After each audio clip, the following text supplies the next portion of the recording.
কাবাঘর পুরো নির্মাণ হলো, কাবাঘরকে সুন্দরভাবে আবার ঠিকঠাক করা হলো। বিশ্বনবীর বয়স এখন 16 বছর।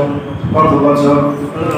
বিশ্বনবী জনাব মুহাম্মদ রাসূলুল্লাহ সাল্লাল্লাহু আলাইহি ওয়াসাল্লাম লক্ষ্য করলেন তার সমাজের লোকেরা হিংস্র, জোর জার, মুল্লুকদার এমন একটা নীতিতে বিশ্বাসী ছিল মক্কার লোকেরা। বহিরাগত মুসাফিরের কাছ থেকে মক্কার কিছু প্রবন্ধী লোকেরা সম্পদগুলোকে কেড়ে নিত, জোর করে মানুষের বাড়ি ঘরে সম্পদকে লুণ্ঠন করত, অন্যায়ভাবে মানুষের সম্পদকে লুণ্ঠন করত, অন্যায়ভাবে একে অপরকে হত্যা করত।